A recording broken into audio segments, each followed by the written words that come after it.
andito kami sa aming HERTLIT and kasama ko ngayon si Ma'am Angelica. Segundo po siya, yung po ang posisyon niya sa barko po. And I also have with me ang aming shipmate, si Chief James. So, say hi muna sa ating viewers.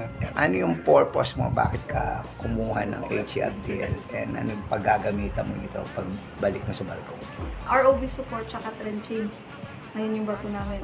So usually, pag meron kaming operation, continuous siya. Minsan, hindi na kami dumidikit para mag-crew change. So, ang nangyayari is, helicopter na kami nag-crew change, nagpapalit ng tao.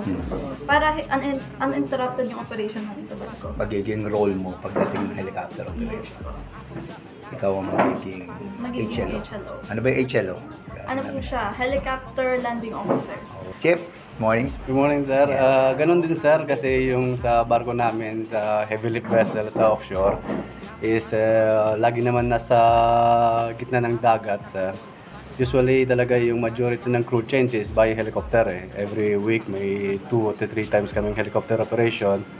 So, nag-train ako ngayon ng HLO para mag-supervise din ng helicopter operation sa barko namin, sir. Diba mahirap to sa pagiging babae? O Hindi naman, sir, kasi nasa kasama mo rin naman yun on board. Tsaka, as an officer sa offshore, hindi siya ganun kabigat kasi yung barko namin is usually maliit lang. So, balita ko nga, ang trato sa inyo doon, reyna daw kayo. So, when it comes to maintenance, special treatment, sa mga life-saving namin, kakaunti lang. Kaya hindi siya ganun kabigat compared sa, for example, yung mga container vessels na malalaki, gano'n. Hindi siya ganun karami. I-encourage natin yung mga gusto pa mag-training para sa offshore. Lalo ito, ang kinukuha kasi nila is yung heli deck emergency responder. Bumbero sila dito ngayon. So, eto uumpisahan natin. Pero sa palagay mo, nahihirapan ka ba o ano? Hindi naman. As long as familiar ka sa equipment mo sa barko and you have the right instruction, drills, exercises, hindi siya magiging mahirap kasi magiging familiar ang mga tao mo. Yung pag-responde is much faster. Chief, kukuha ng sa mga HERTL. Kukuha ng HERTL, hindi naman siya gaano kahirap talaga. Important lang naman talaga is mag-follow ka ng instruction. Sa barko naman, mayroon naman talagang procedure o paano yung responding ng emergency. So, sa tulong ng training din is masyadong maging malawak pa yung knowledge natin sa how we tackle the emergencies. Ayan. Scattered fire. So, una ang DCP, tapos magpapalo tayo followed by foam. Tapos ikaw mo sa DCP. Sa pump.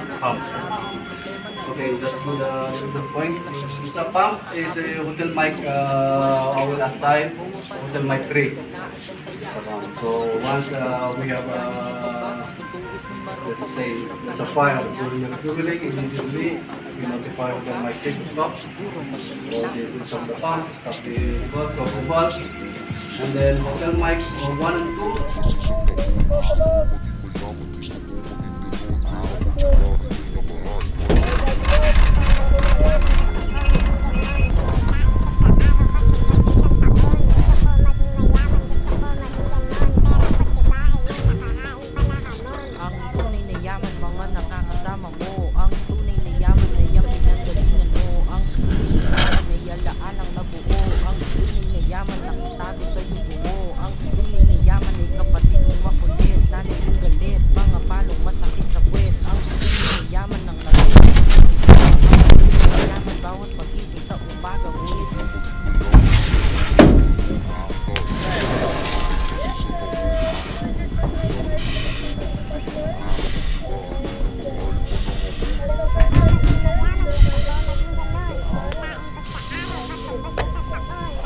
Team leader this copy that. Back up binadvise ko